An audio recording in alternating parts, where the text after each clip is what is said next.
Hello, sports fans. Welcome to Super Sports Central. Today, we're going to be going over my Week 16 NFL Power Rankings. So we'll start off by briefly recapping my rankings from last week, what those teams did in Week 15. Last week at number 10, I had the Texans. They easily beat the Cardinals, winning 40-20. Ninth, I had the Jaguars. They destroyed the Jets 48-20. Eighth was the 49ers. They beat the Titans 37-24.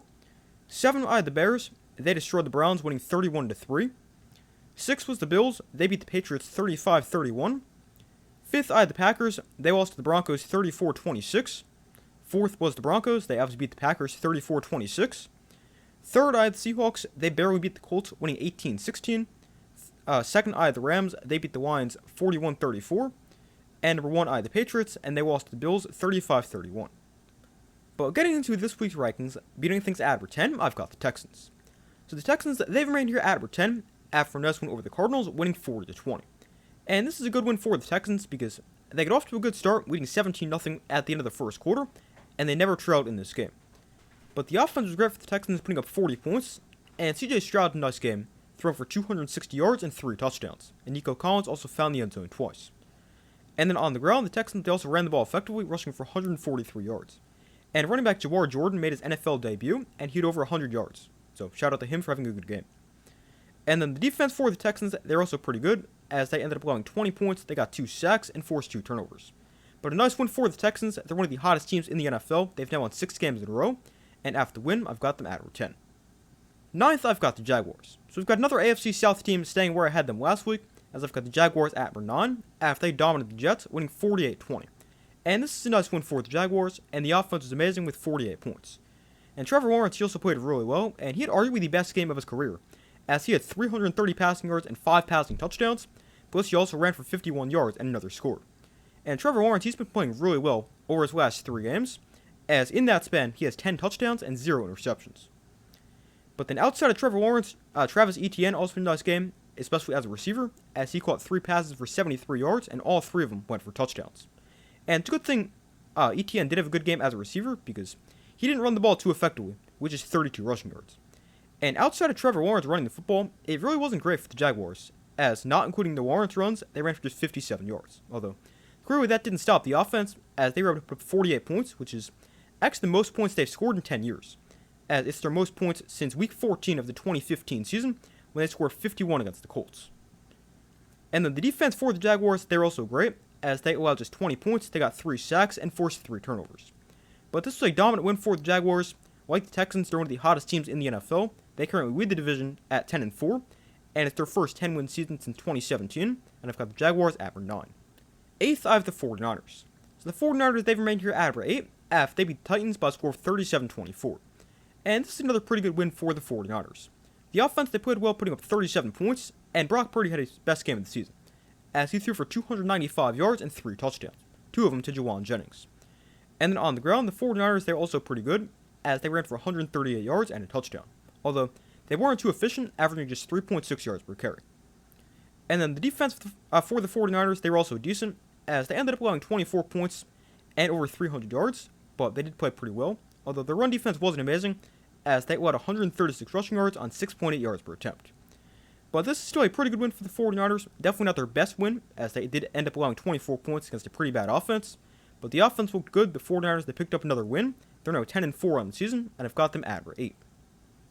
Seventh, I've got the Bears. The Bears, they're another team remaining where I had them last week, as they've remained at number 7, but they dominated the Browns, winning 31-3. And this is a nice bounce-back win for the Bears, after they lost to the Packers last week. But the offense was great for the Bears, as they put up 31 points against a pretty good defense, and Caleb Williams also had a nice game, throwing for 242 yards and 2 scores, both of them going to DJ Moore. And the Bears, they also ran the football effectively, as DeAndre Swift went for 98 yards and 2 touchdowns, and the Bears as a team ran for 143. And then the defense for the Bears was arguably more impressive than the offense, as they held the Browns to just 3 points and 192 total yards, while they also got 5 sacks and forced 3 turnovers. But this is a nice win for the Bears. They got back on track after their loss last week, and it's not going to be easy as they have to face the Packers again next week, but we'll see if they can get the win. But right now I've got the Bears at number 7. Sixth, I've got the Packers. The Packers, they fall a spot to number 6 after they lost the Broncos by a score of 34-26. And this is a tough loss for the Packers, especially when you factor in all the injuries. Because Micah Parsons obviously tore his ACL and he's out for the year, plus Christian Watson, Evan Williams, and Zach Tom all got hurt in this game. But despite the injuries, the Packers, they still didn't play their worst game, and they had a chance to win this game, getting the ball back down 8 with about a minute to go, and then they turned the ball over on downs. But the Packers, they still were okay. The offense ended up putting up 26 points against a pretty good defense, and Jordan Love had a pretty solid game, throwing for 276 yards and a touchdown, although he did also have 2 interceptions. And then the run game for the Packers was pretty good, as they ran for 115 yards, and they were very efficient with 5.8 yards per carry. Now, the defense for the Packers wasn't great, as they allowed 34 points, and they really struggled to stop the pass. But the Packers, they're now 9-4-1. This is a very tough loss, especially losing Micah Parsons, which is definitely going to hurt their defense. But the Packers, I'm only dropping them a spot, because I do have them a spot ahead of the Bears, considering they beat them last week. But if you want to drop the Packers further, considering all the injuries, I can definitely understand that. But I've got the Packers falling a spot to number 6. Getting to the top 5 at number 5, I've got the Bills. So the Bills, they move up a few spots to number 5 after they get a huge comeback win over the Patriots, winning 35-31. And this is a big win for the Bills because it keeps them alive in the race for the AFC East, because the Patriots, they would have clinched the division with the win. But for a while, it looked like the Patriots might get the win and lock up the division, because the Bills, they were down 21-0 in the second quarter, they were down 24-7 at halftime, but then they completely switched at halftime, and in the second half, they outscored the Patriots 28-7 and ended up getting the win. But Josh Allen, he had a great game, especially in the second half, finishing with 193 yards and 3 touchdowns, and also running for another 48 yards. And the Bills, they're also great on the ground, as James Cook ran for 107 and found the end zone twice, and the Bills as a team, they had 168 rushing yards. Now, the defense for the Bills wasn't great, especially in the first half, allowing 24 first half points, but then they really walked in the second half. They allowed just 7 points in the entire second half, and they also got some big stops in the fourth quarter. But the defense stepping up is a big reason the Bills were able to come back in this game, although the defense still wasn't amazing, especially against the run, because they allowed nearly 250 rushing yards and nearly 10 yards per carry. But the Bills, it's a big win for them. They snapped the Patriots' 11-game win streak, and I still don't think the Bills are an elite team, and they definitely have some flaws, and we saw that this week, like the run defense being terrible, and allowing well over 200 yards is a major problem. But as long as they've got Josh Allen on their team, they're going to have a chance to win the games, and we've seen that time and time again this season, and we saw that again this week. But the Bills, after win over the Patriots, still not an elite team, but they're one of the better teams in the NFL, and I've got them at number 5. Coming in at number 4, I've got the Seahawks. So Seahawks, they fall a spot from number 3 to number 4, despite beating the Colts by a score of 18-16. But the Seahawks, they did not play that well, and that's why I am dropping them a spot. But the offense for the Seahawks, they were not good. They scored just 18 points, and the offense didn't score a single touchdown. In fact, the Seahawks didn't score a single touchdown in this game. Instead, kicker Jason Myers went 6 for 6, including making a 56-yard field goal to win the game with 18 seconds left. But the offense wasn't great, although they threw the ball pretty effectively, as Sam Darnold threw for 271 yards, just no touchdowns, and Jackson Smith-Njigba had another great game, with 7 catches for 113 yards.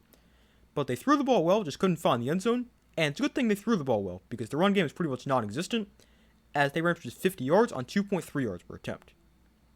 Now, the defense for the Seahawks, they were also pretty good, as they allowed just 16 points and 215 total yards, although maybe allowing 16 points to an offense led by a 44-year-old Philip Rivers isn't great, but I do think the Seahawks defense played pretty well.